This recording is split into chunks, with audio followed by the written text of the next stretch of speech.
Assalamualaikum warahmatullahi wabarakatuh. Bismillahirrahmanirrahim. Innal hamdalillah nahmaduhu wa nasta'inuhu wa nastahdihi wa nastaghfiruh wa na'udzu billahi min shururi anfusina wa min sayyiati a'malina. من يهده الله فلا مضل له ومن يضلله فلا هادي له. أشهد أن لا إله إلا الله وحده لا شريك له وأشهد أن سيدنا محمدا عبده ورسوله. اللهم صل وسلم وبارك على حبيبنا وسيدنا محمد وعلى آله وأصحابه وعلى من سار على نهجه إلى يوم الدين. أما بعد. Yang saya hormati Jabatan Kuasa Penganjur Program Kuliah Duha kita pada pagi ini, ibu-ibu para pecinta ilmu yang dirahmati Allah sekalian. Pertamanya kita panjatkan syukur kepada Allah Subhanahu wa Ta'ala dengan kita memperbanyakkan sebutan Alhamdulillahillazi bi ni'matihi tatimmus shalihat. Kerana pada pagi ini kita dapat sekali lagi berkumpul bagi kita menyambung majlis pengajian atau kuliah duha kita secara bulanan pada membahaskan sebuah penulisan yang bertajuk 34 seni mencapai kemustajaban doa. 34 seni mencapai kemustajaban doa. Dan pada pagi ini kita akan masuk kepada seni yang ke-28. Hadirin dan hadirat, seni yang ke-28. Dan tuan-tuan boleh lihat ke muka surat 155.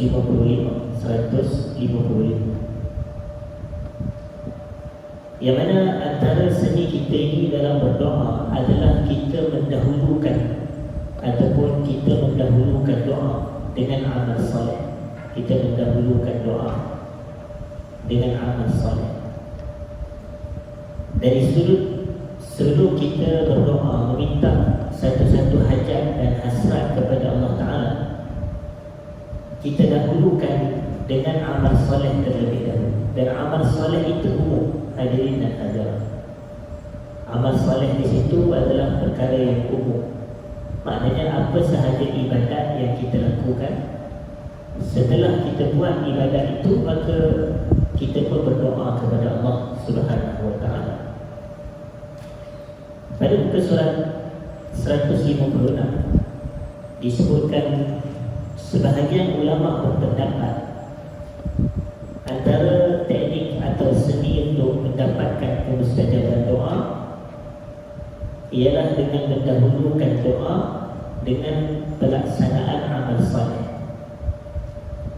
Apabila disebut amal soleh, maka ia datang dalam maknanya yang umum sebagaimana yang saya sebutkan sebentar tadi, dan tidak terkhusus pada amalan-amalan soleh yang tertentu. Justru boleh sahaja seseorang itu mendirikan salat, kemudian dia ikuti dengan doa, atau dia bersedekah, beristighfar, membaca Al-Quran, dan amal-amal saleh ini disusuli dengan doa kepada Allah Subhanahu wa Ta'ala.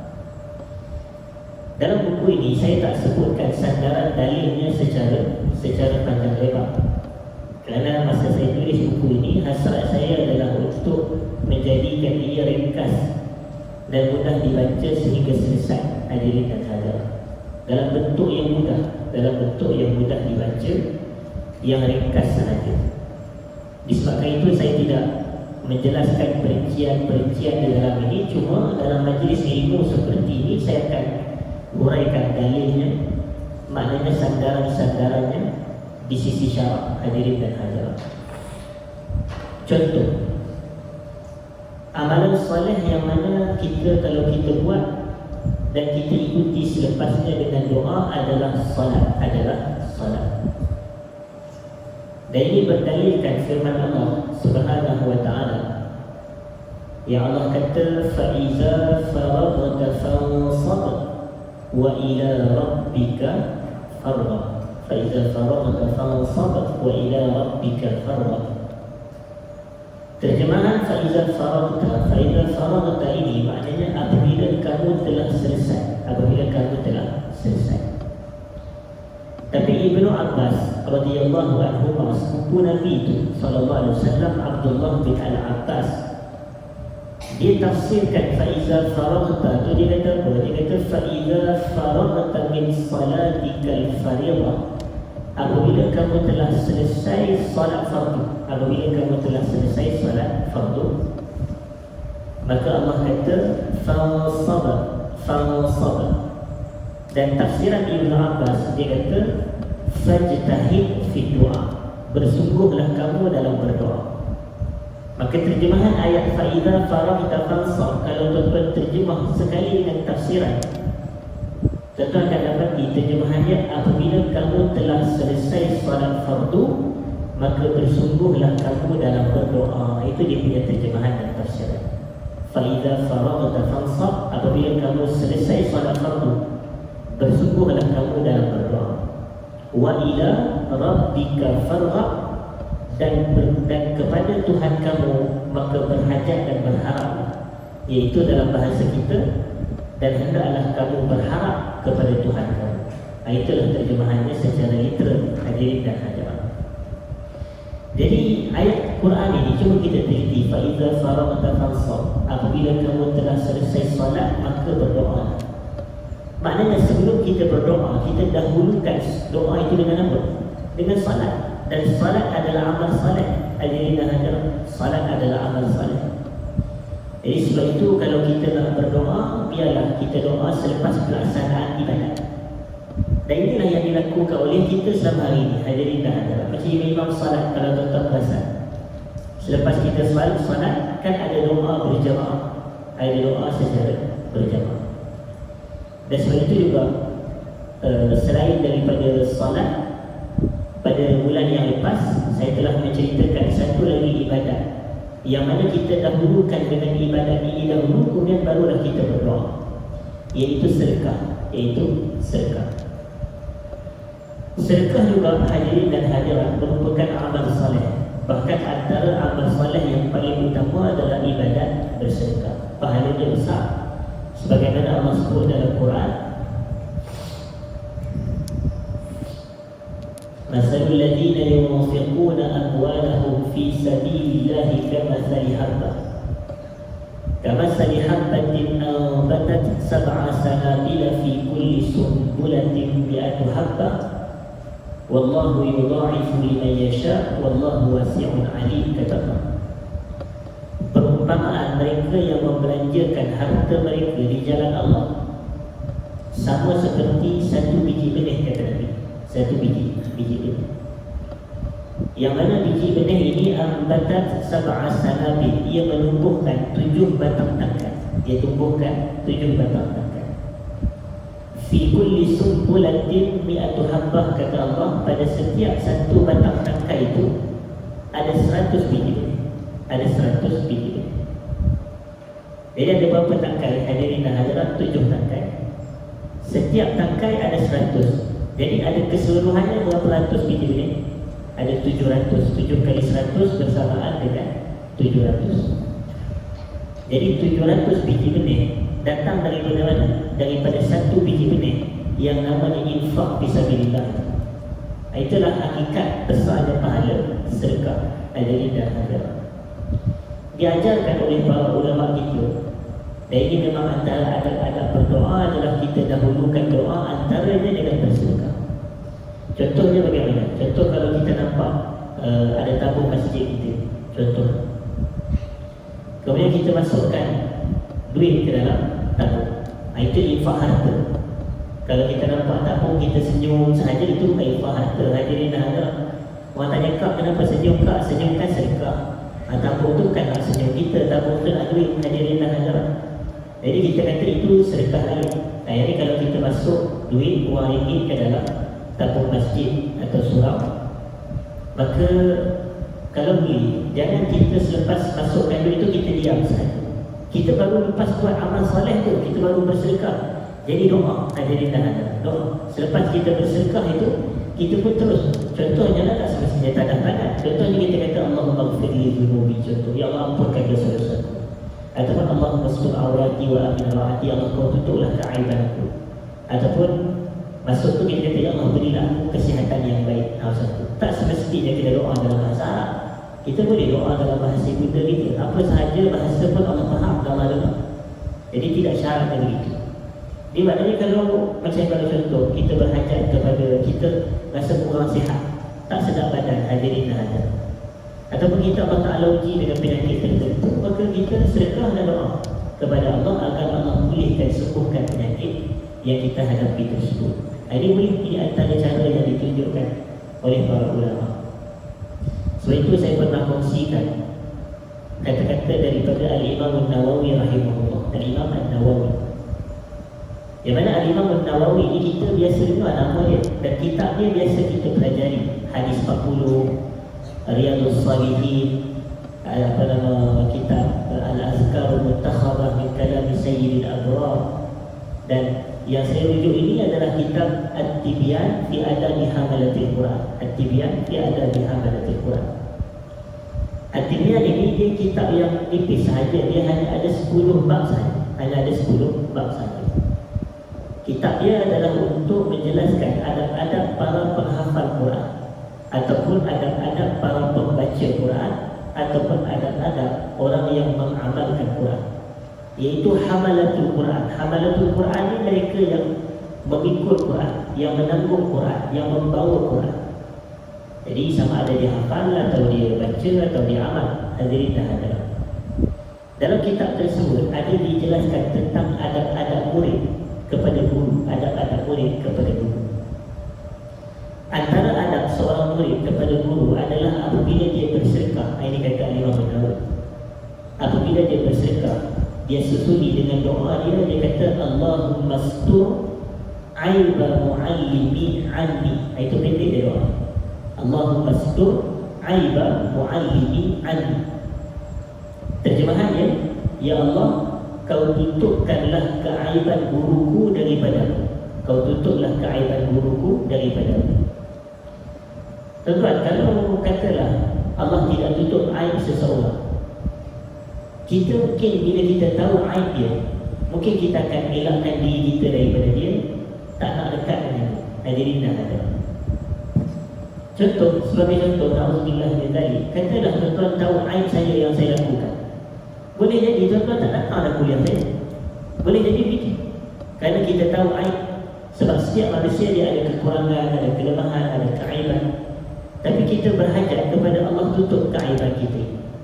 Jadi salah satu cara yang adab, kata Imam An-Nawawi, seorang murid kepada guru, bila dia bersedekah, dia doakan untuk guru dia. Dia kata, ya Allah, kau tutuplah aib guru aku ini daripada.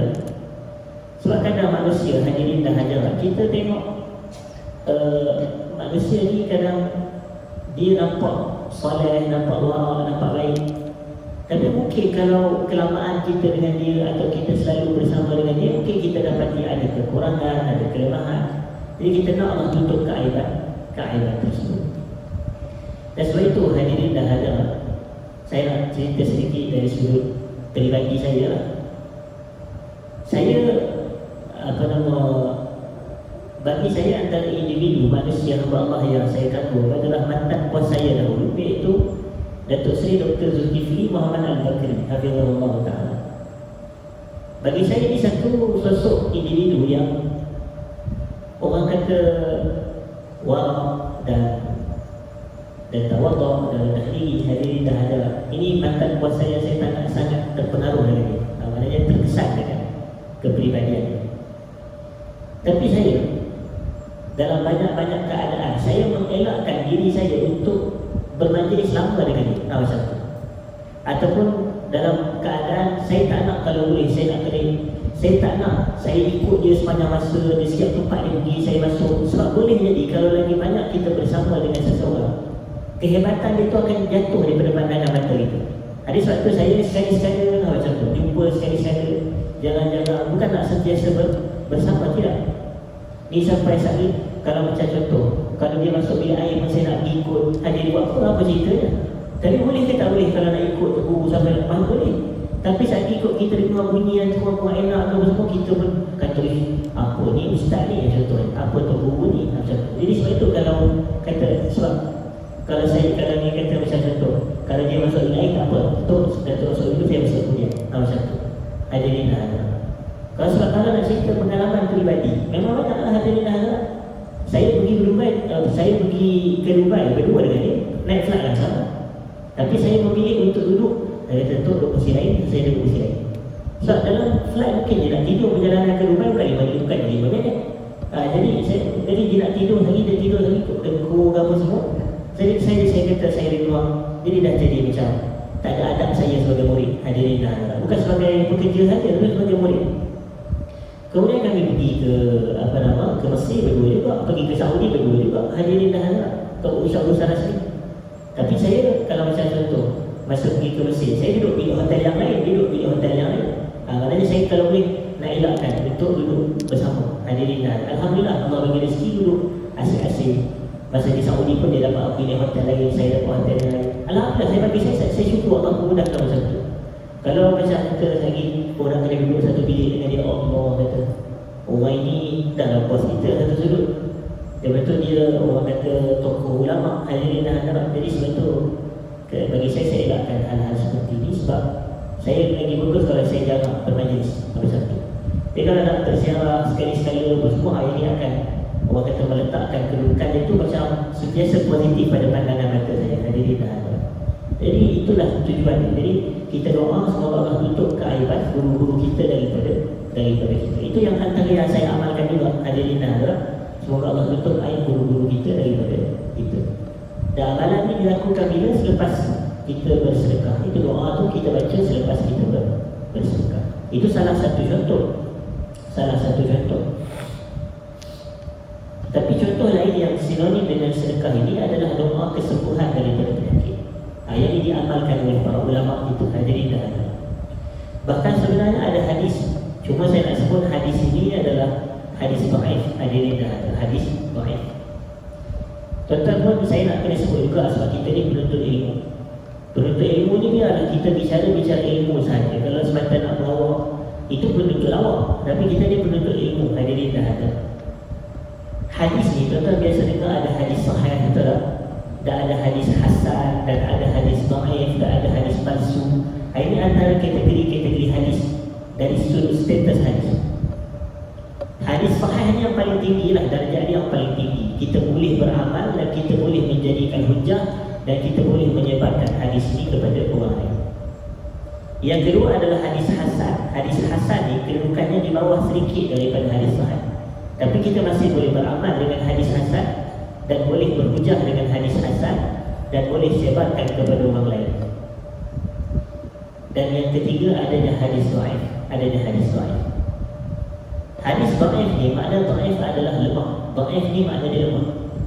Macam kalau saya sebut ana rajulun dhaif, saya adalah seorang lelaki yang lemah sebagai contoh. Jadi dhaif di situ adalah lemah. Hadirin dan hadirat, jadi hadis dhaif adalah hadis yang lemah. Lawan kepada lemah adalah sihat. Sihat tu sahih tu sihat. Hadirin, hadis sahih merujuk kepada hadis yang sihat. Adapun hadis dhaif, maka dia adalah hadis yang lemah.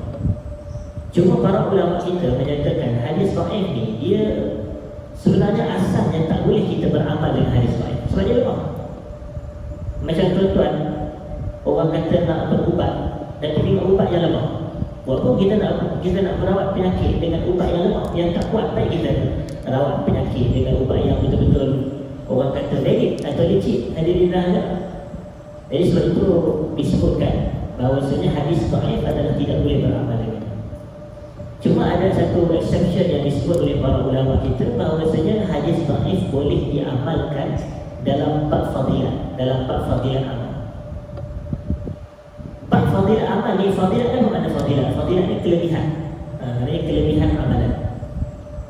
Sebagai contoh, kelebihan amalan sedekah. Ada satu hadis yang Nabi SAW kata, as-sadaqatu tudfi'ul khati'ata kama yudfi'ul ma'u an-nar. Sedekah dapat memadamkan dosa sebagaimana air dapat memadamkan api. Hadis itu dhaif. Tapi boleh tak kita nak jadikan hadis itu sebagai penguat kepada kita ini untuk rajin bersedekah? Semoga Allah ampunkan dosa kita. Kita kata boleh. Kita kata boleh, tidak salah. Walaupun hadis itu dhaif. Tapi orang tanya, kenapa puan banyak bersedekah? Saya nak kalau boleh supaya Allah ampunkan dosa-dosa saya. Sebab saya mendengar ada hadis Nabi SAW mengatakan sedekah memadamkan dosa sebagaimana air memadamkan api. Walaupun hadis itu dhaif, tapi kalau dia boleh encourage kita untuk melazimi sedekah, maka boleh beramal dengan hadis itu. Itu fadilah amal. Dan sama juga dengan hadis yang saya nak ceritakan, bahawasanya Nabi SAW kata apa? Nabi kata, dawu maghdakum bisadaqah. Rawatilah orang sakit kamu dengan bersedekah. Rawatilah orang sakit kamu dengan bersedekah. Dawu maghdakum bisadaqah. Dawu ni maknanya rawat atau ubat, yang lebih tepat rawat. Mardah ni adalah pesakit-pesakit, orang sakit dari kalangan kita ini. Dan Nabi SAW kata bisadaqah, dengan sedekah.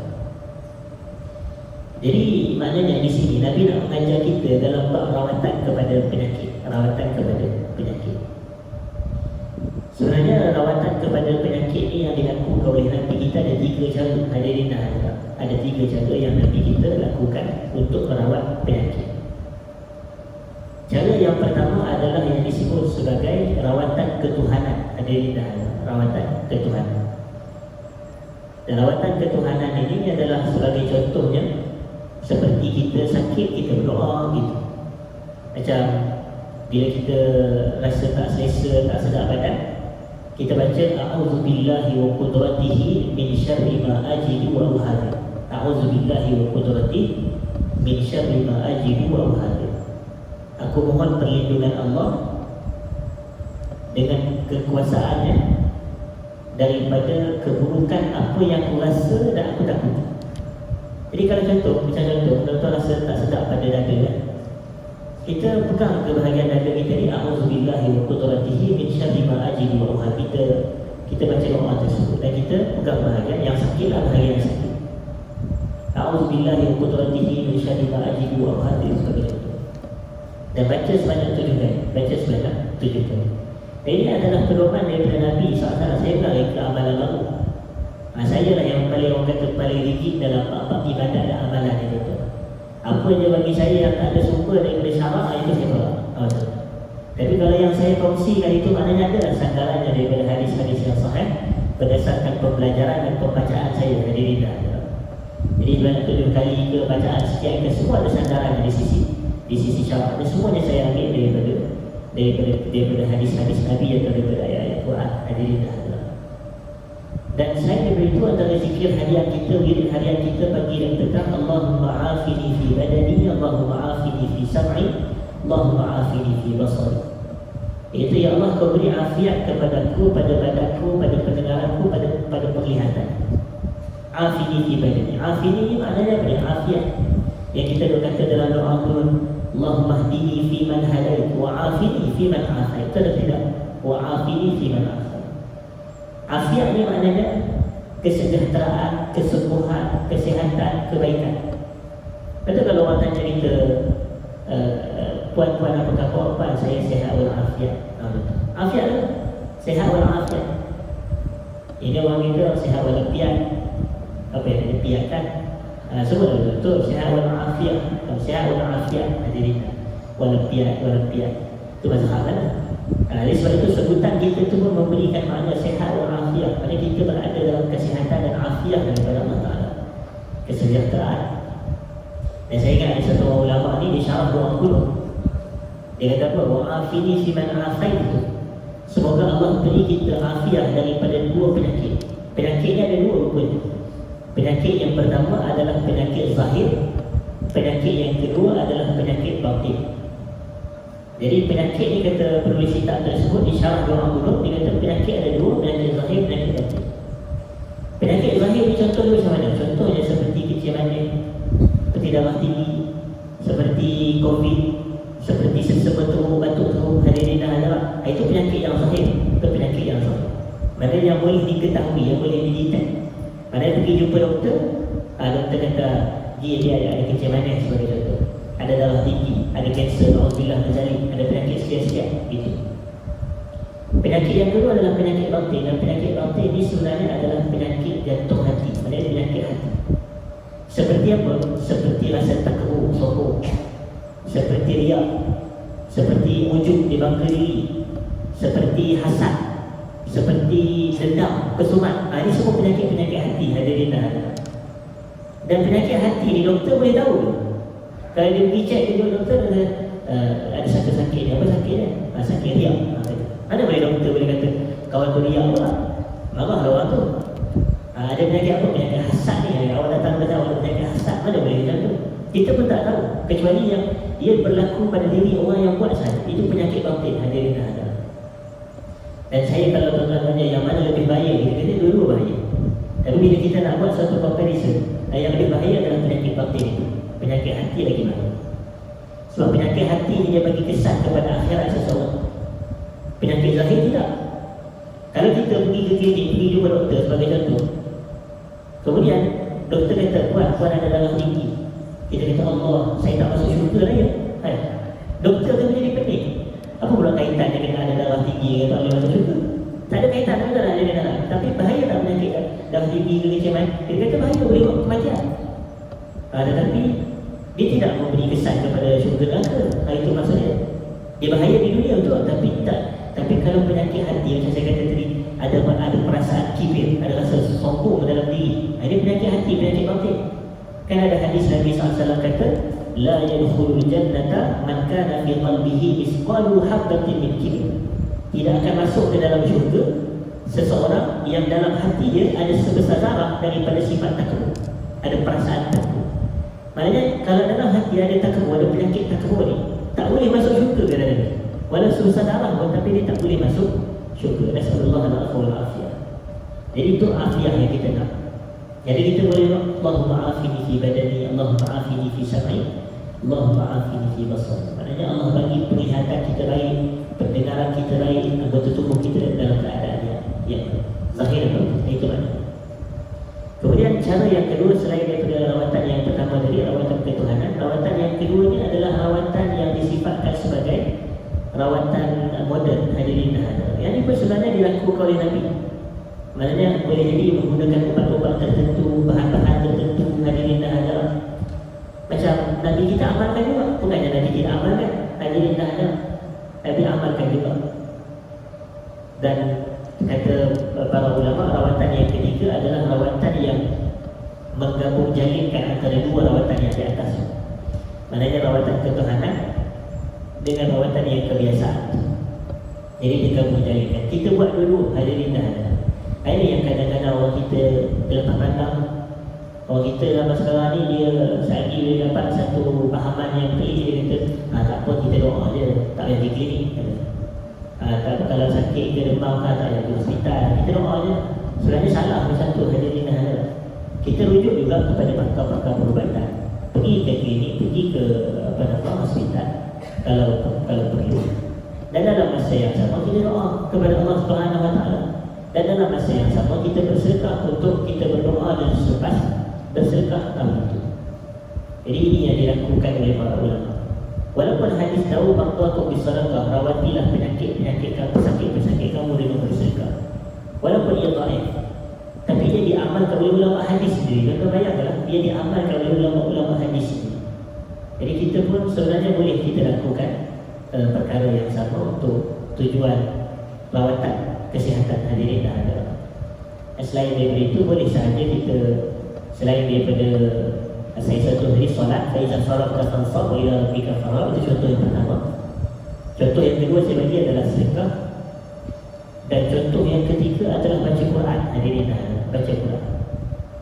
Kita ni setiap kali lepas baca Quran, kalau boleh jangan kita abaikan doa atau jangan kita tinggalkan doa. Baca doa, setelah baca Quran je, baca doa. Tuan-tuan selesai je baca Quran, baca doa kepada Allah. Sebab baca Quran amal soleh, di antara amal soleh yang tinggi, hadirin dan hadirat, kedudukannya di sisi Allah. Kerana Quran ni kalam Allah. Tuan-tuan tahu ibadat kita ni, dia ada ibadat badan, dia ada ibadat harta, dia ada ibadat lidah. Pada ibadat badan ni ada dia punya pecahan-pecahan. Ada ibadat lidah, ada ibadat lidah.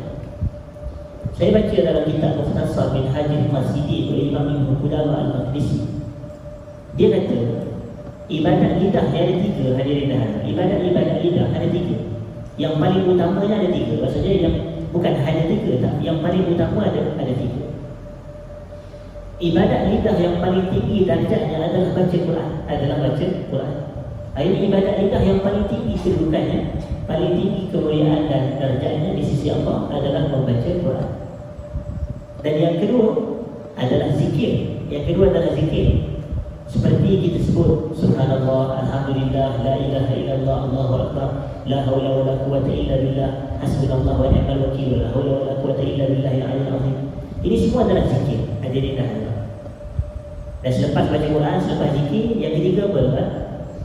Yang ketiga doa. Dan selawat adalah juzuk daripada doa. Jadi yang ketiga ini adalah doa. Hadirin dah. Kenapa darjat martabat doa ni di bawah zikir? Sebab doa ni kita nak sesuatu daripada Allah. Tapi bila kita berzikir, kita tak ada pun mengharapkan apa-apa. Kita puji-puji Allah. Hadirin dah. Betul tak? Kita puji-puji Allah sebab itu lagi tinggi kedudukan zikir daripada doa. Doa ni sebab kita nak, ya Allah kau berilah aku rezeki, ya Allah kau berilah kesihatan yang baik, ya Allah. Ini bagus lah. Cuma dia adalah permintaan. Kita mengharapkan orang kata something in return. Hadirin dah adalah sebagai suatu benda. Okey, kita ni angkat tangan, kita maka minta sesuatu kepada Allah, Allah bagi. Tak sesuatu. Tapi kalau zikir ada, zikir ni kita tenggelam dengan Maha suci Allah, subhanallah, alhamdulillah. Macam tu hadirin dah. Sebab itu ada satu hadis kursi yang mana Allah Ta'ala kata man syaghalani zikri an mas'alati, sesiapa yang sibuk berzikir kepadaku sehingga tak sempat nak meminta kepadaku. Dia sibuk berzikir sampai tak sempat nak berdoa. Hadirin dah. Maka Allah Ta'ala kata, Allah kata aku berikan kepada dirinya sesuatu yang lebih baik daripada apa yang aku bagi kepada orang yang berdoa. Maknanya orang yang sibuk berzikir sampai tak sempat berdoa, Allah bagi dia sesuatu yang lebih baik daripada apa yang Allah bagi kepada orang yang berdoa kepada Allah. Gitu. Sebab itu darjat yang paling tinggi Quran. Selepas Quran adalah zikir, selepas zikir adalah doa. Hadirin. Kalau ada yang kata ni selawat adalah doa sebenarnya. Selawat adalah doa.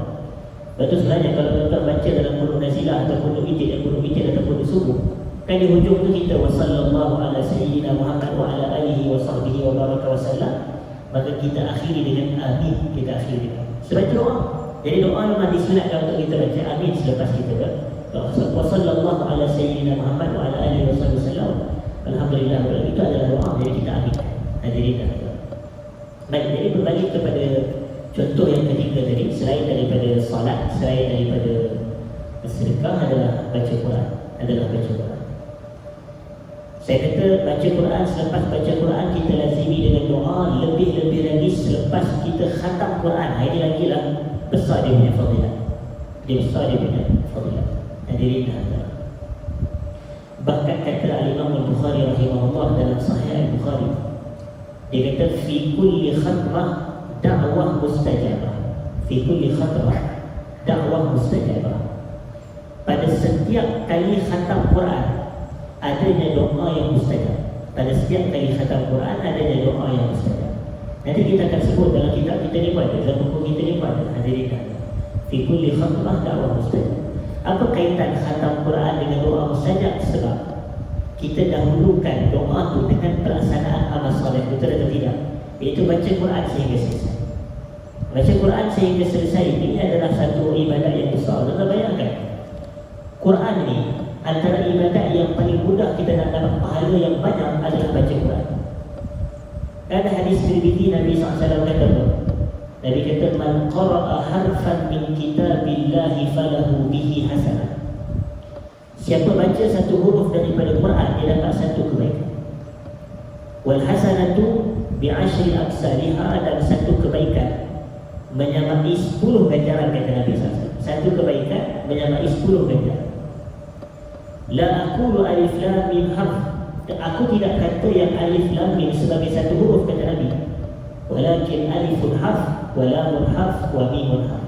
Tetapi alif satu huruf, lam satu huruf, mim satu huruf. Maknanya apabila kita membaca alif lam mim, kita dapat 30 pahala, hadirin dan itu baru alif lam mim. Dan bayangkan baru alif lam mim kita dapat 30 ganjaran pahala daripada Allah Subhanahu wa taala. Belum zalika, dah 30 lagi. Al-Kitabu 50 lagi, la raiba 50 lagi, fihi 30 lagi. Alif lam mim zalika kitabul la raiba fihi, lebih daripada 100 pahala sehari, hadirin dan hadirat. Kita kalau nak dapat duit RM1 sehari kan senang, hadirin dan hadirat, tapi nak dapat RM100, 100 pahala dalam sehari ini bukan mustahil. Bahkan ini adalah perkara yang sangat mudah, hadirin dan hadirat. Tapi ramai dalam kalangan masyarakat dia kejar duit lagi daripada dia kejar pahala, hadirin dan hadirat. Sedangkan yang memberatkan mizan adalah pahala, bukan duit.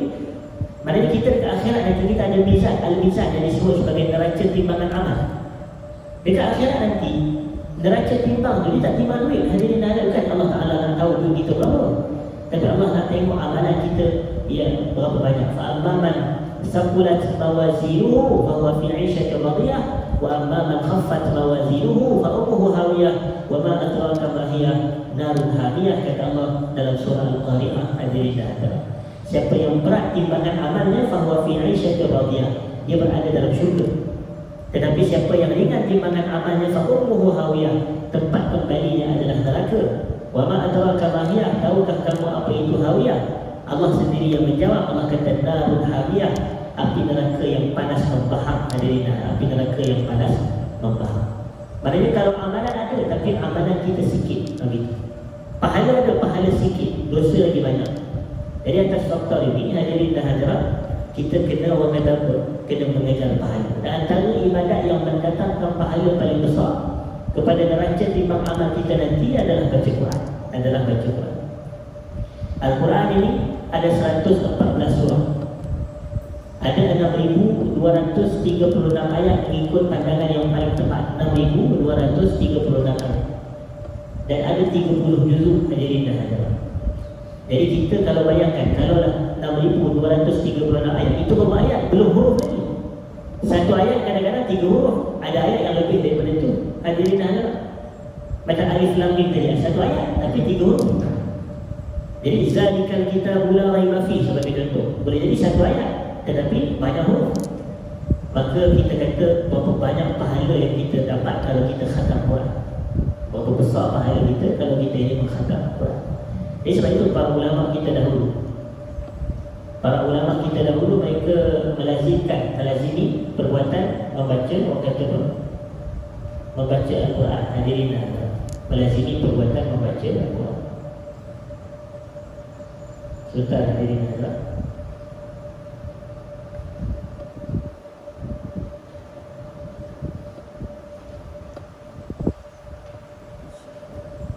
baik. Jadi selepas kita selesai baca Quran, maka kita susuli dengan berdoa kepada Allah. Dan doa yang diajarkan adalah sebagaimana yang kita selalu baca, Allahumma arhamna bil Quran waj'alhu lana imaman wa nuran wa hudan wa rahmah. Allahumma zakkirna minhu ma nusina warzuqna tilawatahu ana al-laili wa atraf an-nahar waj'alhu lana hujjatan ya rabbal alamin. Waj'alhu lana hujjah ya rabbal alamin. Jadi ini adalah doa yang baik. Tetapi adakah syarat doa itu sahaja? Kita kata tidak. Boleh sahaja kita baca apa-apa doa yang kita hajatkan, hadirin dan apa-apa permintaan yang kita inginkan. Selepas khatam Quran ini doa macam-macam. Sehingga kan kata para ulama, dia bukan sebatas khatam Quran sahaja, khatam majlis ilmu, khatam bacaan kitab-kitab agama, ayat itu pun sama juga. Sebab itu kalau tuan-tuan perasan, setiap kali saya habis kuliah, saya akan doa betul lah. Itulah antara sandaran itulah. Maknanya amal soleh, majlis ilmu kita ni amal soleh. Jadi selepas kita selesai majlis ilmu, maka kita akhiri dengan doa, hadirin. Kita akhiri dengan doa. Baik. Dan ada yang disebut tentang satu orang perempuan yang mana dia mengadu dia dah lama berkahwin tetapi tidak dikurniakan zuriat, hadirin dan hadirat. Ialah kita pun tahu kadang orang kita ni kalau dia tak dapat zuriat, dia akan jumpa doktor, boleh jadi dia check kesihatan dia apa semua kan, dia dan pasangan dia lah. Ada sebahagian orang dia buat rawatan ini, saya kata rawatan ini tidak salah. Dia buat rawatan IVF sebagai contoh untuk dia mendapatkan zuriat. Tapi kalau pergi kepada para ulama ni sentiasa dia akan mengajak ulama yang sejati, dia akan ajak manusia ni kepada jalan agama, hadirin. Tapi jalan agama dalam isu ini dia bukan satu-satunya jalan. Maknanya boleh, bukan tak boleh jumpa doktor, boleh. Tapi macam kalau tuan-tuan tanya kepada saya, kalau tak sihat apa semua kan, apa cara, saya boleh anjurkan baca Bismillahirrahmanirrahim ke Allah ma'afini bi badani ke a'udzubillahi wa kalimatillahi wa qudratihi min syarri ma ajidu wa hadika. Jadi tidak ada masalah. A'udzu kalimatillahi tammat min syarri ma khalaq. Itu saya boleh anjurkan. Tetapi bukan bermakna saya tak pergi, saya bercarakan jumpa doktor pergi juga, begitu.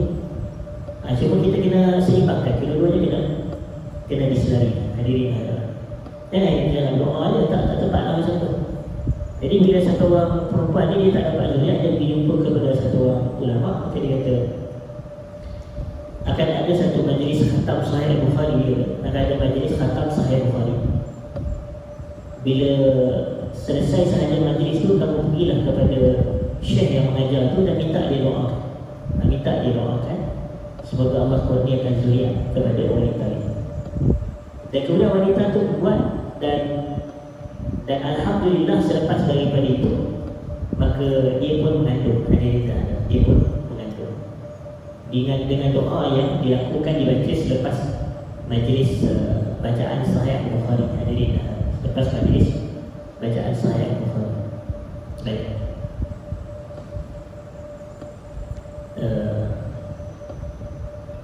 Jadi kita pun boleh buat begitu. Dia tidaklah Sahih Bukhari saja, cuma Sahih Bukhari ni ulama-ulama kita dia macam bagi sedikit keistimewaan. Adalah kerana kaitan dengan kisah Imam Bukhari tu. Kaitan dengan kisah Imam Bukhari tu. Tuan-tuan, cuba tuan-tuan tengok pada muka surat 154, 154, dua muka surat sebelah 154 ni dia cerita, kalau tuan-tuan 153 ni kisah siapa dia ni, hadirin? 152, 153, 154. Ini kisah siapa? Kisah Imam Bukhari, betul tak? Kisah Imam Al-Bukhari. Kerana daripada 152 Imam Az-Zahabi menceritakan bahawa Imam Bukhari semasa usianya kecil diuji dengan hilang penglihatan. Matanya buta, hadirin masa kecil. Mak dia sangat sedih dengan perkara itu, lalu mak dia pun memperbanyakkan doa dan menangis kepada Allah agar mengembalikan penglihatan anak. Dalam ketika ibu dia tidur pada satu malam, mak dia bermimpi, dan ada riwayat yang kata mak dia bermimpi jumpa Nabi Ibrahim, hadirin. Dan kata-kata ya halihi qad radallahu ala ibni adalah kata-kata Nabi Ibrahim. Pada muka surat 153 dia kata ya hadihi qad raddallahu ala ibnika basarahu li kasrati bukaik atau kasrati du'aik. Wahai si bulan, maknanya wahai si bulanah, wahai wanita. Yang terjemahan dalam muka surat 154, Allah telah mengembalikan penglihatan anak kamu disebabkan banyaknya tangisan kamu atau banyaknya doa kamu. Jadi maknanya Imam Bukhari ni dia adalah dianggap sebagai satu keajaiban daripada keajaiban zaman. Sebab dia kecil masa dia buta. Dia buta masa dia kecil. Hadirin dan hadirat. Tapi tak salah pun kan, dia kecil masa dia buta. Tapi lebih kurang lah hadirin dan hadirat. Masa dia buta tu kena dilangkan dia kecil lah.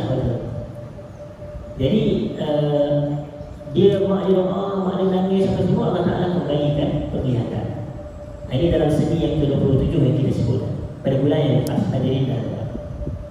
Jadi ulama-ulama kata Sahih Al-Bukhari macam mana?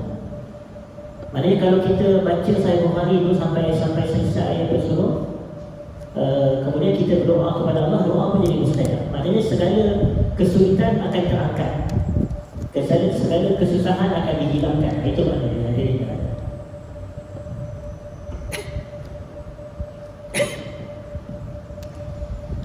Kemudian kita nak masuk kepada muka surat 157 dengan menjadi dalil. Kita dah selesai dah berkenaan dengan contoh-contoh amalan yang kita boleh lakukan sebelum kita berdoa kepada Allah. Itu solat, selepas solat berdoa. Kemudian sedekah, selepas sedekah doa. Kemudian kita baca Quran, selepas baca Quran kita berdoa. Muka surat 157 kata apa? Maka cara-cara sebegini akan lebih memustajabkan doa tersebut.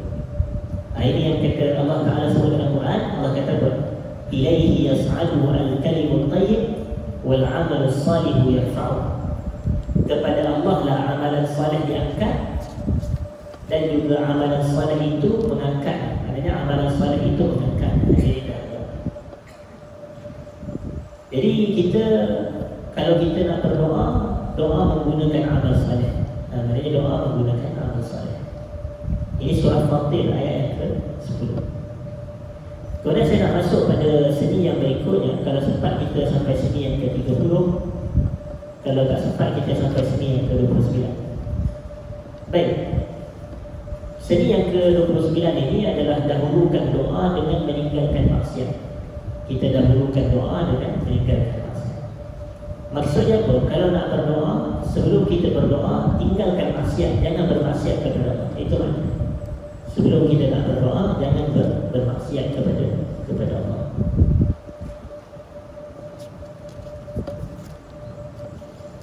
Dan dia punya huraian dia hadirin dan hadirat. Antara faktor utama yang menghalang mustajabnya doa adalah maksiat yang dilakukan oleh seseorang. Justru menjadi satu tuntutan untuk seseorang itu membersihkan dirinya daripada dosa dan maksiat dengan cara istighfar dan taubat, serta memperbanyakkan amalan saleh sebelum dia berdoa. Maknanya tinggalkan maksiat. Maksiat penghalang kemustajaban doa. Maksiat penghalang kemustajaban doa. Bahkan maksiat dia bukan semata menghalang mustajab doa. Maksiat dia menghalang ilmu, menghalang ibadat. Maksiat dia bukan semata menghalang mustajab doa, tapi dia menghalang ilmu, dia menghalang ibadat. Tentu biasa dengar ada satu kata-kata daripada Al-Imam Syafi'i rahimahullah. Al-Imam Syafi'i. Al-Imam Syafi'i dia pengasas mazhab Syafi'i. Mazhab Syafi'i yang mana di negara kita ini adalah mengikut mazhab Syafi'i. Al-Imam Syafi'i dia mengadu kepada Tok Guru dia, iaitu Tok Guru dia nama Waqi' bin Al-Jarrah. Al-Waqi' bin Al-Jarrah. Al-Waqi' bin Al-Jarrah.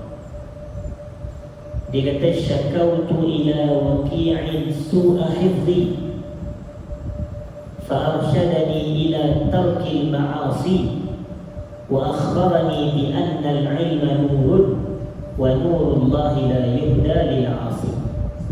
Terjemahannya hadirin dan hadirat. Syakautu ila Waqi' su'a hifzi. Aku mengadu kepada Al-Waqi' akan buruknya hafalan. Maknanya dia mengadu lemah dia nak hafal.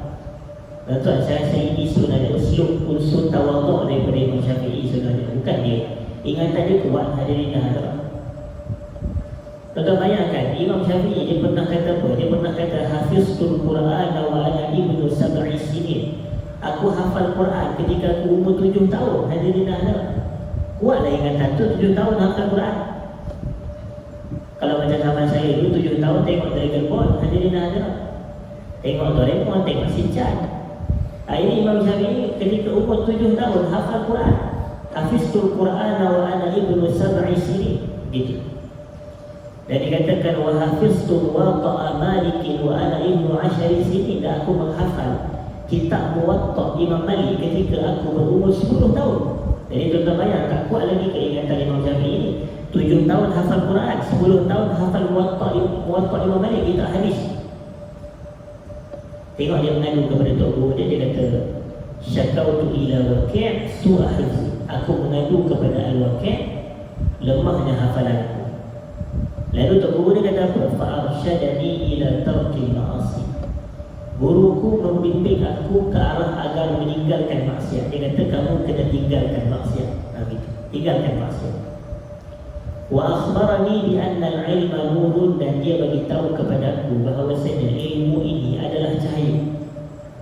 Wa nurullahi la yuhda lil 'asi, dan cahaya Allah tidak diberikan kepada pelaku maksiat. Jadi maknanya kalau kita buat maksiat, kita terhalang daripada mendapat ilmu. Itu maksudnya. Jadi lawan kepada maksiat adalah taat. Jadi kalau kita memperbanyakkan taat, memperbanyakkan ibadat, Allah tambah ilmu kita. Itulah cara kita faham. Maknanya kalau buat maksiat kita terhalang ilmu, buat ibadat, ibadat akan memudahkan kita mendapat ilmu. Baca tuan-tuan tengok surah Al-Baqarah. Kalau tak silap saya ayat ke-282 ini, kalau saya tak silap ayat 282, surah ayat yang paling panjang dalam Quran. Ayat paling panjang ini, ayat budaya, ayat hutang piutang itu. Hadirin dah ada. Allah kata, ya ayyuhalladzina amanu idza tadayantum bidainin ila ajalin musamma faktubuh. Dan tengok pada hujung muka surat itu, Allah Ta'ala kata, wattaqullaha wa yu'allimukumullah. Wattaqullaha wa yu'allimukumullah. Takwalah kamu kepada Allah, nescaya Allah akan mengajarkan ilmu kepada kamu. Jadi mana nak ilmu, kena bertakwa kepada Allah. Takwa kan amal soleh. Maknanya kalau nak ilmu, kena buat ibadat dan buat taat, buat amal soleh kepada Allah. Jadi kalau kita buat maksiat, maksiat menghalang ilmu. Maksiat menghalang ilmu. Dan yang kedua saya kata tadi, maksiat dia bukan semata menghalang ilmu, dia menghalang ibadat. Jadi dia menghalang ibadat. Ada satu orang lelaki dia mengadu kepada seorang ulama namanya Al-Imam Al-Hasan Al-Basri. Al-Hasan Al-Basri. Hasan Basri ni ulama besar di Basrah. Basrah ni di negara Iraq pada hari ini. Hadirin, di negara Iraq pada hari ini. Dia meninggal pada tahun 110 Hijrah. Hasan Basri ni dia meninggal pada tahun 110 Hijrah. Dia pernah masa dia kecil, dia dibesarkan ataupun dia membesar di rumah isteri Nabi SAW, namanya Ummu Salamah. Ummu Salamah. Ummu Salamah ni isteri Nabi SAW. Dan mak kepada Hasan Basri ni rupanya adalah pembantu kepada Ummu Salamah. Mak kepada Hasan Basri, dia adalah pembantu kepada Ummu Salamah. Pembantu ni maknanya orang macam duk buat kerja rumah, beli barang dapur, itulah tujuan dia. Hadirin dah ada. Mak kepada Hasan Basri. Jadi semasa Hasan Basri kecil, Ummu Salamah ni dia pernah bawa Hasan Basri pergi bertemu dengan pemerintah pada ketika itu, iaitu Amirul Mukminin Umar ibn Khattab. Umar ibn Khattab radhiyallahu anhu, khalifah Islam yang kedua selepas Abu Bakar As-Siddiq radhiyallahu anhu. Dan Sayyidina Umar dia mendoakan kepada Hasan Basri, yang mana Hasan Basri pada waktu itu masih muda. Dia kata, Allahumma faqihhu fid din, ya Allah kau faqihkan dia dalam agama, wa habbibhu ilan nas, dan kau berilah orang ramai sayang kepada dia. Kau jadikanlah orang ramai sayang dan suka kepada dia, dan suka kepada dia. Jadi satu hari ada satu orang lelaki ni, dia kata kepada Hasan Basri, dia kata, aku ni adalah seorang lelaki yang cintakan qiyamul lail. Maknanya cintakan qiyamul lail, amal solat malam. Dan aku dah tidur awal dah, aku dah cuba dah sehabis mungkin untuk aku bangun malam. Tapi dia kata masih tak dapat nak bangun malam. Maknanya tak, masih tak bangun tahajud. Masih tak bangun tahajud. Maka Hasan Basri dia jawab, hadirin dan hadirat, dia kata, qayyadatka dzunubuk, dosa-dosa kamu lah yang telah mengikat kamu daripada kamu bangun malam. Dosa-dosa kamu yang telah mengikat kamu. Qayyadatka dzunubuk. Sebenarnya jawapan ini saya lebih suka, hadirin dan hadirat, berbanding satu yang viral di media sosial. Yang orang berkata kalau kita tak bangun malam tu adalah tanda Allah tak nak jumpa kita. Kan ada orang kata macam tu. Saya tak setuju dengan kata-kata tu, hadirin dan hadirat. Tak bangun malam tanda Allah tak nak jumpa kita. Bagi saya itu adalah satu bentuk suuzon kepada Allah, sangka buruk kepada Allah. Allah ni mana pernah dia tutup pintu dia pada kita, hadirin dan hadirat? Mana pernah dia nak jumpa, tak nak jumpa? Tidak, hadirin dan hadirat. Tapi sebenarnya saya lebih suka jawapan Al-Hasan Al-Basri ini. Maknanya yang menghalang kita daripada bangun malam adalah sebenarnya dosa-dosa yang kita lakukan. Dosa-dosa yang kita lakukan itu mencegah kita daripada bangun malam. Betul saya kata tadi, maksiat menghalang ibadat. Maksiat dia menghalang ibadat. Dan kata-kata ini disebutkan juga oleh Imam Al-Ghazali rahimahullah. Imam Al-Ghazali rahimahullah. Cuma Al-Ghazali ini datang kemudianlah daripada Hasan Basri. Al-Hasan Al-Basri ini dia meninggal 110 Hijrah. Imam Al-Ghazali dia lahir 450 Hijrah. Dia meninggal 505 Hijrah. Jadi Al-Ghazali dalam kitabnya yang masyhur itu Ihya Ulumuddin, dia kata apa? Dia kata sebagaimana salat mencegah seseorang daripada perkara-perkara mungkar. Sesungguhnya perkara-perkara mungkar itu akan mencegah seseorang daripada salat. Jadi tuan-tuan boleh nampak tak kata-kata Imam Ghazali? Kan kita biasa dengar Allah sebut dalam Quran, Innas salata tanha 'anil fahsya'i wal munkar. Sesungguhnya salat mencegah daripada perkara keji dan munkar. Sesungguhnya salat mencegah daripada perkara keji dan munkar. Maknanya kalau kita benar-benar salat kita akan menghalang kita daripada buat maksiat. Tapi Imam Ghazali dia macam gunakan ayat tu, tapi kepada kefahaman yang berlawanan. Dia kata, dan perkara-perkara keji dan muka yang kita buat akan menghalang kita daripada melakukan salat. Itu. Jadi sama juga dengan kata-kata Hasan Basri tadi. Dosa-dosa kita lah yang menghalang kita daripada bangun tahajud. Hadirin. Begitu. Sebab kalau kita tengok ada satu orang yang tenggelam dalam maksiat, dia sentiasa buat maksiat, percaya atau tidak, dia memang tak salat pun. Hadirin. Kalau kita tengok orang yang berkecil, memang orang Islam yang buat maksiat itu, buat maksiat ini, kita tengok, kita sembahyang tak baik. Ada situ masalah dia, hadirin, dia tak salat. Jadi maksiat akan mencegah kita daripada salat, sebagaimana salat mencegah kita daripada maksiat. Sebab itu kalau kita buat maksiat, yang ini yang saya tekankan di sini pada muka surat 160. Bila kita buat maksiat, jangan kita berterusan dan berkekalan dalam maksiat. Itu lebih bahaya sebenarnya. Itu lebih bahaya. Tapi sebaliknya apa yang kita buat adalah bersihkan diri kita daripada maksiat. Sebab Allah ni, dia bagi solusi, Allah bagi penyelesaian. Hadirinlah, Allah bagi penyelesaian. Itu yang pertama, kita beristighfar. Yang pertama, kita beristighfar. Yang ini Allah sebut dalam Quran, di dalam surah Ali Imran,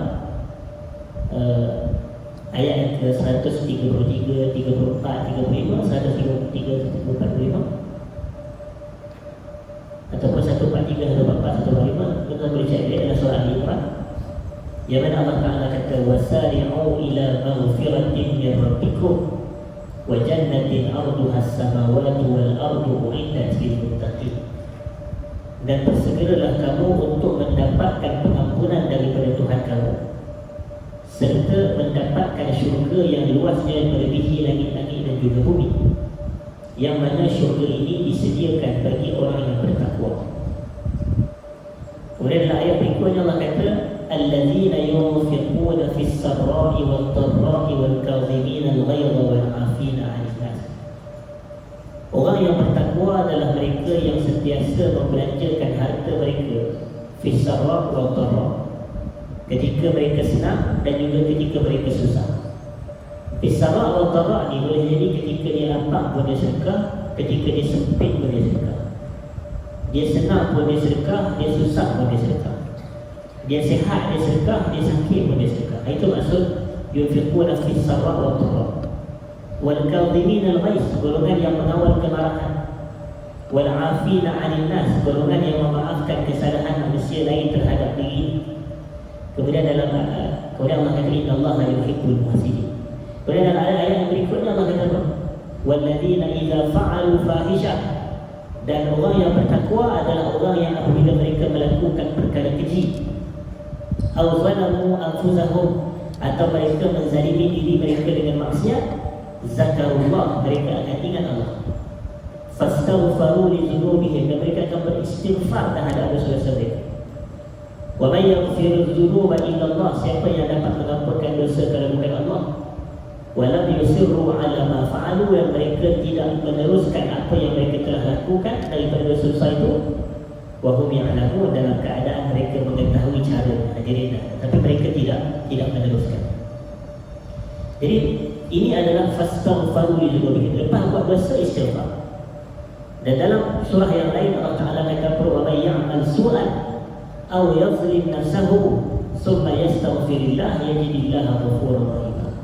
Siapa yang buat jahat atau dia menzalimi dirinya dengan maksiat, kemudian dia istighfar kepada Allah, dia akan mendapati yang Allah ini Maha Pengampun lagi Maha Penyayang. Dia akan mendapati Allah ini dia Maha Pengampun lagi Maha Penyayang. Jadi istighfar memadamkan dosa. Hadirin dah. Yang kedua taubat. Taubat ni lagi tinggi daripada istighfar. Istighfar menghapuskan dosa kecil, manakala taubat menghapuskan dosa besar. Hadirin dah. Jadi taubat kepada Allah setelah kita bermaksiat. Kerana kita kadang-kadang buat dosa kecil dan kadang-kadang buat dosa besar. Alhamdulillah misalnya. Jadi kena taubat kepada Allah. Sebagaimana yang Allah sebut dalam surah Al-Furqan, Allah kata walladzina la yashhaduna Allah walladzina la yashhaduna ma'allahi ilahan akhar wa la yaqtuluna an-nafsa allati harrama Allah illa bil haqqi wa la yaznun wa man yaf'al dhalika yalqa athama yudha'af lahu al-'adhabu yawm al-qiyamati wa yakhlud fihi muhana illa man taba wa amana wa 'amila 'amalan salihan فَأُولَٰئِكَ يُبَدِّلُ اللَّهُ سَيِّئَاتِهِمْ حَسَنَاتٍ وَكَانَ اللَّهُ غَفُورًا رَحِيمًا. Allah cerita tentang ciri-ciri orang beriman, wa ibadur rahman, ciri-ciri hamba Allah yang sebenar. Allah kata hamba Allah yang sebenar ini adalah ciri-ciri mereka ni, antaranya pertama mereka tidak syirik kepada Allah. Yang kedua mereka tidak pernah membunuh manusia. Yang ketiga mereka tak pernah berzina. Dan siapa yang melakukan perkara itu, maka dia akan dapat dosa, dilipat gandakan azab pada hari kiamat, dia kekal dalam neraka jahanam selama-lamanya. Hadirin dah ada. Tapi Allah kata wa illa man taba, kecuali mereka yang bertaubat, wa amana dan beriman, wa amila amalan salihan dan beramal dengan amalan saleh, fa ulaika yubaddilullahu sayyi'atihim hasanat. Mereka ini Allah gantikan dosa mereka dengan pahala. Wa kana Allahu ghafurur rahim. Allah Maha Pengampun lagi Maha Penyayang. Hadirin dah ada. Kita kata luas rahmat Allah.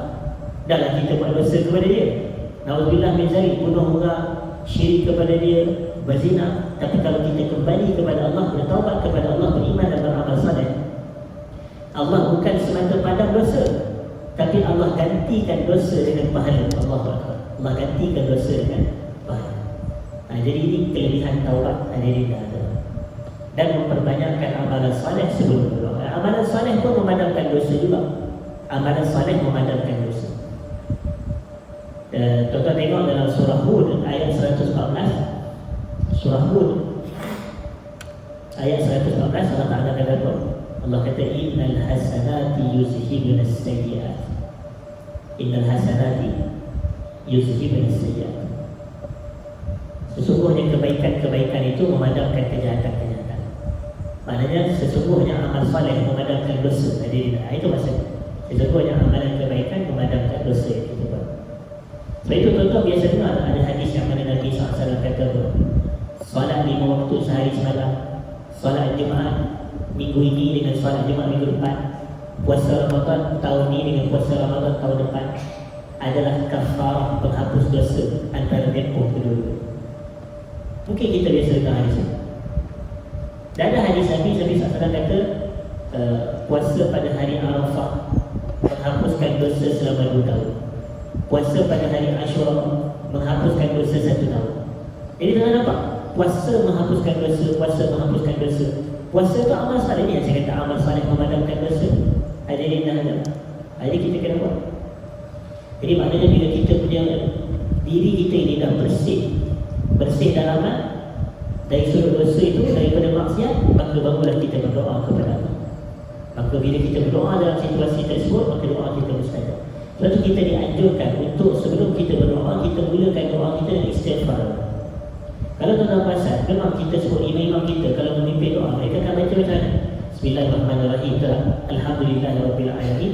Wassalatu wassalamu ala asyrafil anbiya'i wal mursalin wa ala alihi wa sahbihi ajma'in. Kemudian doa pertama yang biasa imam kita baca adalah Allahumma ighfir lana dzunubana wa liwalidina warhamhum kama rabbawna shaghira. Kalau tuan-tuan perasan cara begitu, sebab inilah nak meraihkan seni. Maknanya sebelum minta sesuatu, minta ampun dulu kepada Allah. Maknanya kita dah bersih daripada dosa, maka baru Allah akan mudah untuk mustajabkan. Hadirin ada. Pada muka surat 161, pada muka surat 161 dikatakan di sini Nabi SAW menceritakan tentang seorang lelaki. Nabi kata summa dzakara rajul, kemudian baginda SAW, ini bukan Nabi kata, ini perawi hadis. Summa zakara rajul. Kemudian Nabi SAW menceritakan tentang seorang lelaki, yang mana lelaki ini yutilus safar. Yutilus safar ni maknanya bermusafir panjang. Bermusafir panjang maknanya jauh dia bermusafir. Hadirin dah ada. Macam kita ni pergi Mekah atau bersafir panjang tu, pergi Mekah. Kita kalau pergi Johor begitu kita jauh. Kalau tuan-tuan ada sebahagian orang balik ke Kelantan atau Terengganu, oh jauhnya dia. Kalau kita daripada sini nak pergi ke Kedah pun jauh, itu pun dikira bersafir jauh. Tapi bayangkan kita ni pergi ke Mekah, lagi jauh, bersafir jauh. Jadi contohnya lelaki ni dia panjang permusafirannya, jauh permusafirannya. Asy'asa aghbar, menyebabkan rambut dia busuk asal, menyebabkan pakaian dia berdebu. Hadirin dah ada. Kemudian dia buat apa? Yamuddu yadayhi ila sama. Terjemahannya muka surat 162. Lelaki ni dia mengangkat dua tangannya ke langit. Faqal, dan dia berkata, Ya Rabb, Ya Rabb, Ya Allah, Ya Allah. Dan Nabi SAW kata, wa mat'amuhu haram, makanan dia haram. Wa mashrabuhu haram, minuman dia haram. Wa malbasuhu haram, pakaiannya haram. Wa ghuzziya bil haram, dimasukkan sesuatu yang haram ke dalam badannya. Fa anna yustajabu lidzalik, bagaimanakah doanya ini dimustajabkan? Jadi lelaki ni kalau tuan-tuan teliti, dia mempunyai beberapa faktor mustajab doa sebenarnya. Yang pertama, dia bermusafir, musafir ni kan doa mustajab. Yang kedua, dia tadah tangan semasa doakan. Antara faktor yang kita dah sebut dalam beberapa majlis sebelum ni, tadah tangan semasa berdoakan mustajab doa. Dan yang ketiga, lelaki ni dia mengucapkan Ya Rabb, Ya Rabb, dia kata Ya Allah, Ya Allah, Ya Allah, Ya Allah. Ini adalah tawassul dengan nama Allah. Dan tawassul dengan nama Allah pun kita dah sebutkan dalam beberapa majlis yang lepas. Tuan-tuan boleh semak balik, iaitu pada seni yang ke-7 kalau saya tak silap, pada muka surat yang ke-41. Pada muka surat 41, tawassul dengan nama Allah. Jadi kita kata Ya Allah, Ya Allah, Ya Allah. Ini adalah tawassul dengan nama Allah. Ya Rabb, Ya Rabb, Ya Rahman, Ya Rahim, Ya Razzaq. Begitu. Itu adalah tawassul dengan nama Allah. Jadi dalam sini ada 3 faktor mustajab doa dia. Dia bermusafir jauh, dia angkat tangan ketika doa, dan dia bertawassul dengan nama Allah ataupun dengan sifat Allah, tapi doa dia tidak mustajab. Kenapa doa dia tak mustajab? Sebab dia tidak meninggalkan maksiat. Dia makan makanan haram, dia minum minuman haram, dia pakai pakaian haram. Hadirin dan hadirat, bila dia tidak meninggalkan maksiat, doa dia tidak mustajab. Jadi seni kita nak mencapai kemustajaban doa, tinggalkan maksiat sebelum doa, barulah doa kita mustajab. Ini yang dinamakan sebagai satu seni. Hadirin dan hadirat. Dan yang terakhir sebelum kita buka kepada sesi soal jawab adalah yang ke-30. Hadirin dan hadirat, yang ke-30. Yang ke-30 pada muka surat 163 itu adalah doa ibu. Doa ibu, Allahu Akbar, doa ibu. Dalam kalangan manusia, antara doa paling mustajab adalah doa seorang ibu. Ini saya kongsikan apa yang kita telah sebutkan sebelum ini. Al-Imam Al-Zahabi menceritakan bahawa Al-Imam Al-Bukhari semasa usia kecilnya diuji dengan hilang penglihatan. Ibu dia sangat sedih dan dengan hal tersebut. Lalu ibu dia pun memperbanyakkan doa dan nangis kepada Allah Subhanahu Wa Taala. Tuan-tuan bayangkan, doa menangis, ini 2 segi yang mustajab. Berdoa terus memperbanyakkan doa ni pun adalah satu faktor mustajab doa, sebab menggambarkan kesungguhan kita. Dan menangis ni kita dah sebut, antara seni berdoa sebelum ini adalah menangis dalam berdoa. Tuan-tuan semak, kita dah sebut semuanya. Hadirin dah ada banyak menangis. Maka dalam tidur pada satu malam, ibunya bermimpi berjumpa dengan Nabi Ibrahim dan disebutkan kepadanya, Ya hazihi qad raddallahu ala ibnika basarahu li kaswati bukaik au kaswati bu'ai. Wahai hamba Allah, itu wahai perempuan, Allah telah mengembalikan penglihatan anak kamu disebabkan banyaknya kamu menangis dan banyaknya kamu berdoa atau banyaknya doa kamu. Jadi doa mak ni sampai kepada tahapan anak buta pun boleh mustajab. Hadirin ada dengan izin daripada Allah Subhanahu Wa Taala. Dan saya juga datangkan satu contoh yang kedua yang sebelum ni kita tak pernah sebut. Tapi contoh ni baik juga untuk menggambarkan doa mak ni mustajab. Hadirin ada. Iaitu pada muka surat 167. Pada muka surat 167. Dahulu ada satu orang ulama Nama dia Sulaim bin Ayyub. Sulaim bin Ayyub. Beliau merupakan seorang faqih dan juga muhaddis. Faqih ni maknanya ulama besar dalam fiqh. Ulama besar dalam fiqh. Dan dalam masa yang sama beliau juga merupakan seorang ahli hadis, ulama hadis. Beliau mengikut mazhab Syafi'i, hadirin. Beliau mengikut mazhab Syafi'i. Semasa beliau berusia 10 tahun, ini masa dia kecil, umur 10 tahun, dia ni tak mampu dan susah nak baca surah Al-Fatihah. Kalau banyak bukan surah Al-Baqarah, surah Al-Fatihah dia susah nak baca ketika umur dia 10 tahun. Tak boleh nak baca. Padahal dia ketika dewasa menjadi ulama besar. Beliau berkata dalam Al-Quran berapa tu, dia kata apa? Fajahadtu an aqra al-Fatihata falam aqdir ala dhalika lighilaq lisan. Aku merasa susah untuk membaca surah Al-Fatihah. Aku tak mampu melakukannya kerana lidahku terkunci, dia kata. Lighilaq lisan, lidah dia tak boleh nak suruh, tak boleh nak baca surah Al-Fatihah. Kemudian dia pergi jumpa tok guru dia, dan tok guru dia tanya kepada dia, laka walidah, kamu masih ada mak ke? Mak kamu masih hidup ke? Itu bahasa dia. Dan Sulaim ni dia kata apa? Ya, mak aku masih ada. Tok guru dia kata apa?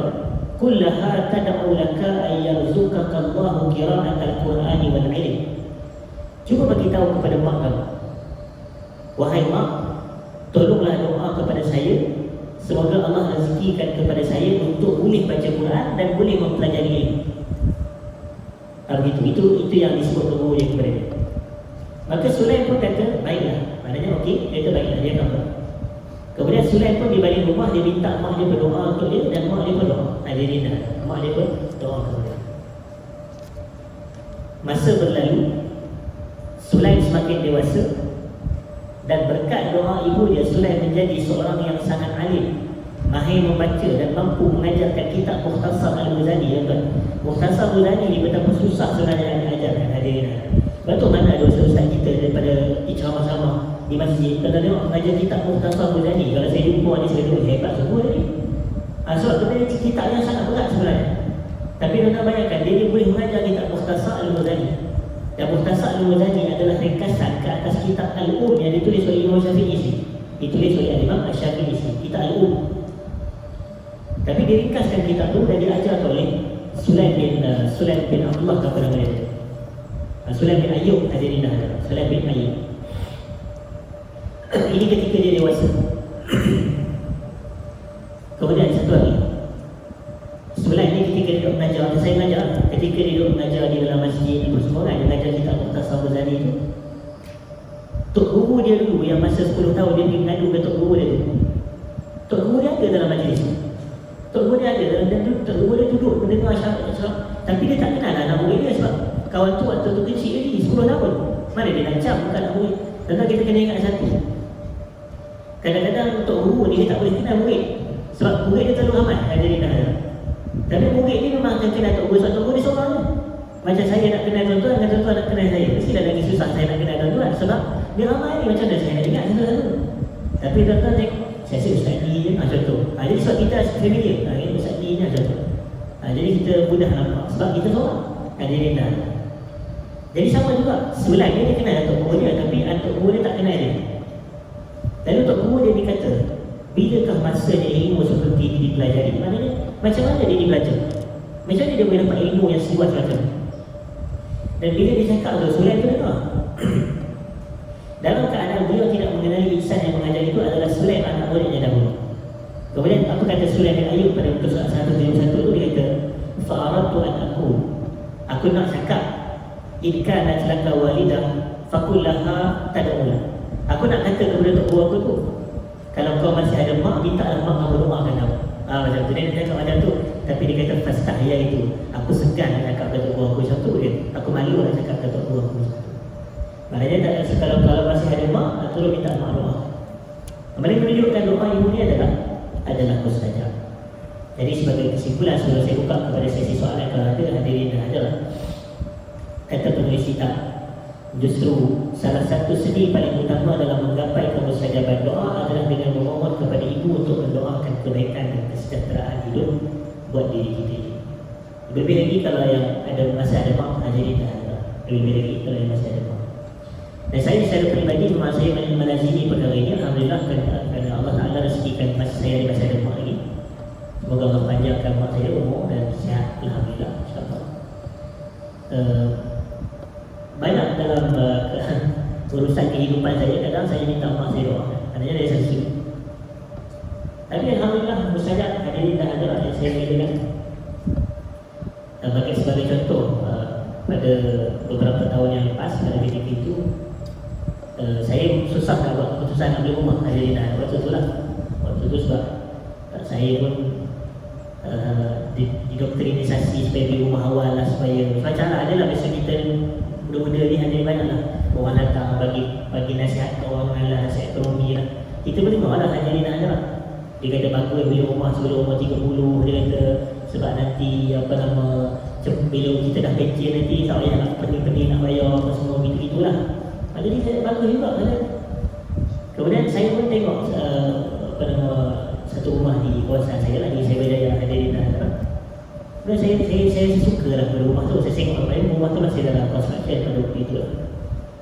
Jadi satu hari itu kebetulan mak ayah saya datang ke Sriwijaya dan kami pergi ke Taman Tasik. Taman Tasik Sriwijaya tu. Saya jalan nak pergi tengok kawasan kata.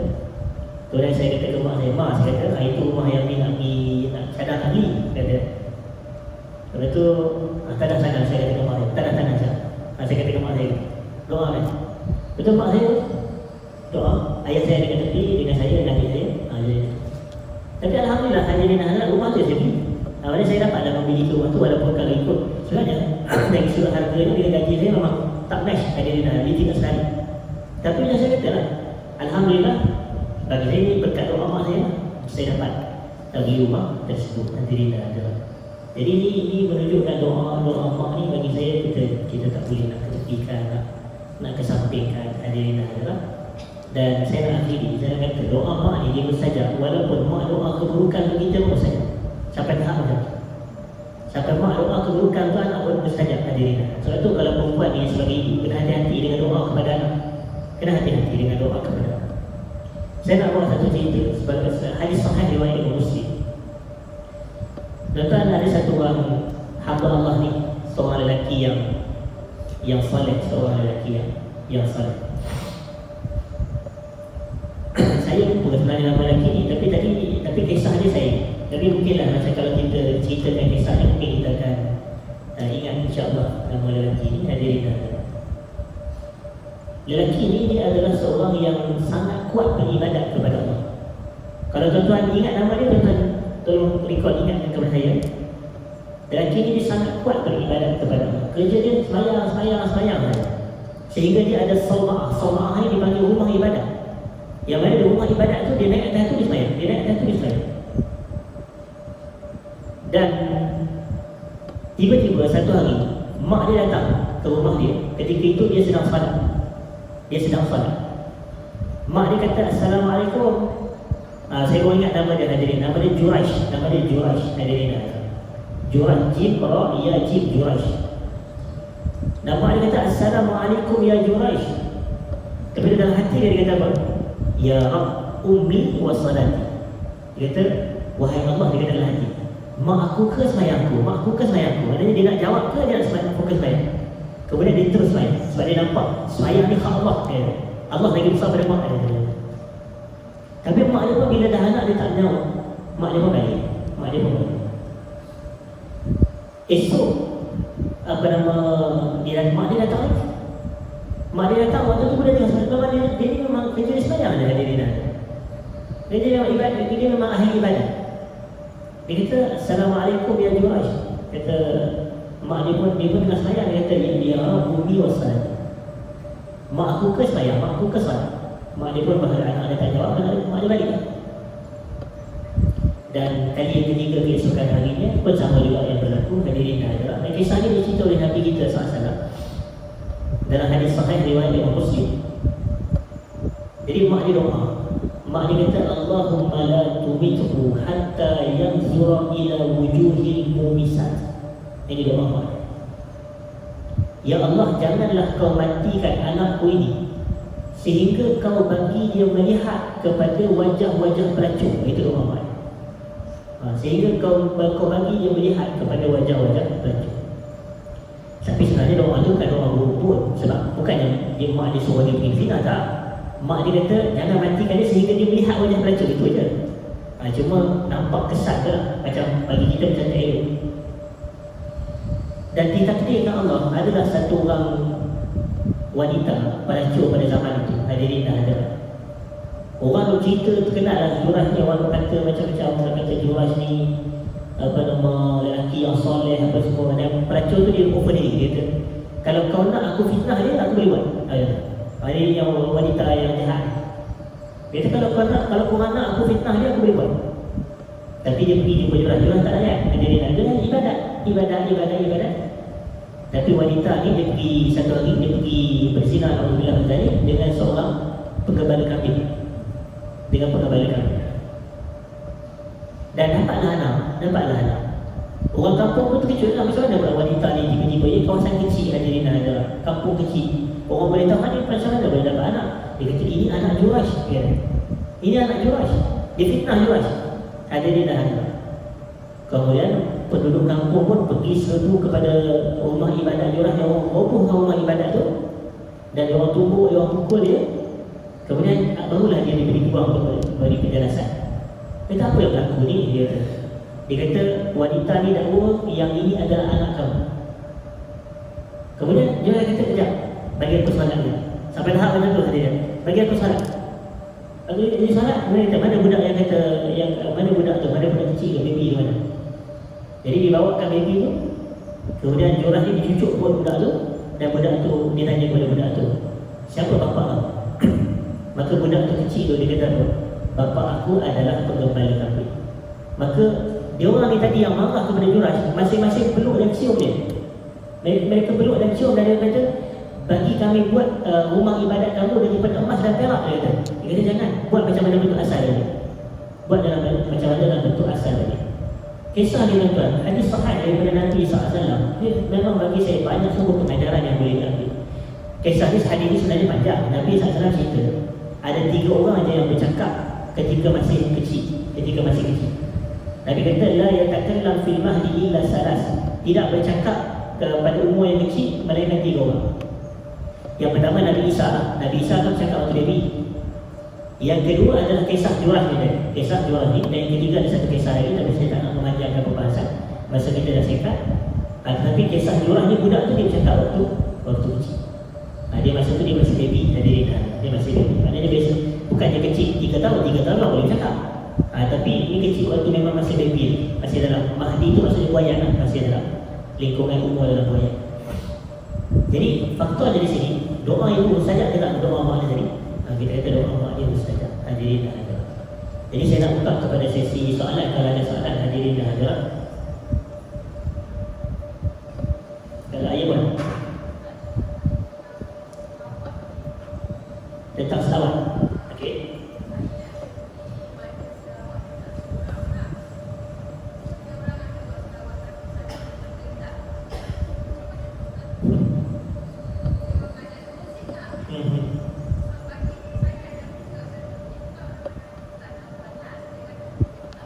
Ya. Baik. Terima kasih kepada yang bertanya soalan. Soalannya adalah berkenaan dengan majlis selawat yang dihadiri. Dan dalam majlis selawat itu ada bertepuk-tepuk tangan dan juga gendang dan seumpamanya, dan ada muzik hadirin dan ada. Baik, sebenarnya kita kata begini, selawat adalah ibadat. Dia adalah juzuk daripada doa sebagaimana yang saya cakap tadi. Selawat adalah ibadat, dan ibadat kena dilakukan ikut petunjuk Nabi SAW. Ibadat ni kita kena buat ikut petunjuk Nabi SAW. Dan di sini pun sebenarnya saya dah berulang kali sebut. Dan bukan daripada petunjuk Nabi adalah untuk berselawat sambil mengalurkan muzik dan bergendang-gendang dan bertepuk-tepuk tangan. Ini bukan sebenarnya daripada petunjuk Nabi SAW. Bila kita kata selawat ini termasuk dalam kategori doa, maka ia adalah ibadat. Maka kita berselawat Allahumma salli wa sallim ala Muhammad atau Allahumma salli ala Muhammad wa ala ali Muhammad kama sallaita ala Ibrahim. Itu sahaja memadai. Dia tidak perlu kepada instrumen-instrumen alat-alat muzik dan seumpamanya untuk menari ke bintang ke semua ini tidak perlu. Bahkan ini bukan ajaran dalam mazhab Syafi'i pun. Kalau tuan-tuan buka dalam kitab fiqh mazhab Syafi'i, dibantah perbuatan. Dan mereka kata perbuatan ini hanya dilakukan ulama-ulama mazhab Syafi'i. Kata perbuatan ini hanya dilakukan oleh jahalah, orang jahil. Kerana selalu macam biasa dah. Allahumma salli ala Muhammad, Allahumma salli wa sallim ala sayyidina Muhammad. Jadi saya bukan nak kata buatkan yang elakkan daripada menghadiri, cuma lebih baik tidak kita lakukan selawat macam itu. Begitu. Wallahu a'lam. Ada soalan lain? Ha?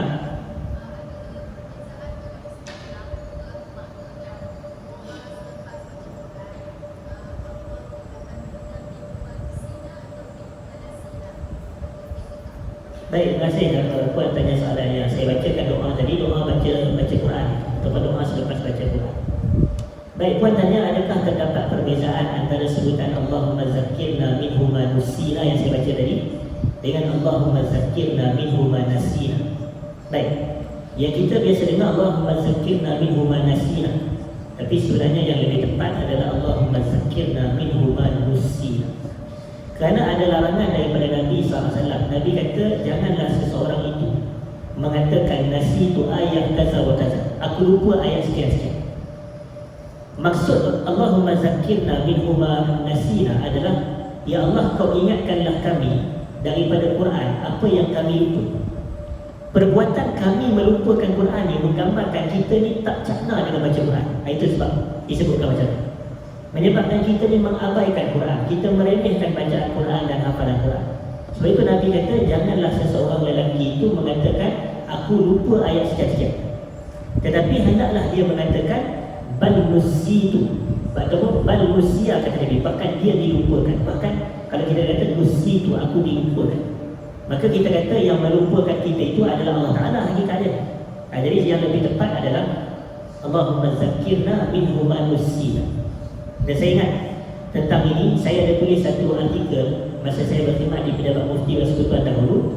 Tuan-tuan boleh search di Google, maknanya Allah yang tentang doa baca Quran ini atau doa baca Quran ini, lafaz yang betul bagi doa baca Quran ini, tuan-tuan search Mufti WP. Di situ akan ada satu artikel yang di situ panjang lebar saya ada menulis berkenaan hal itu. Dan dia masih ada dalam laman Pejabat Mufti Persekutuan sekarang ini, hadirin dan hadirat. Jadi saya rasa memadai secara itu perbahasan kita pada pagi ini. Jam pukul 11 kita akhiri sedikit dengan bacaan doa, hadirin dan hadirat. A'udzubillahi minasyaitonirrajim. Bismillahirrahmanirrahim. Alhamdulillahirabbil alamin wassalatu wassalamu ala asyrafil anbiya'i wal mursalin wa ala alihi wa sahbihi ajma'in. Allahumma ighfir lana dhunubana wa liwalidina warhamhum kama rabbawna shighara wa li jami'il muslimina wal muslimat wal mu'minina wal mu'minat bi rahmatika ya arhamar rahimin. اللهم إنا نسألك علما نافعا ورزقا طيبا وعملا متقبلا. اللهم إنا نعوذ بك من علم لا ينفع ومن قلب لا يخشع ومن نفس لا تشبع ومن دعوة لا يستجاب لها. اللهم اجعل جمعنا هذا جمعا مرحوما وتفرقنا من بعده تفرقا معصوما. ربنا آتنا في الدنيا حسنة وفي الآخرة حسنة وقنا عذاب النار. وصلى الله على نبينا محمد وعلى آله وصحبه وبارك وسلم والحمد لله رب العالمين. تقبل الله منا ومنكم. السلام عليكم ورحمة الله وبركاته.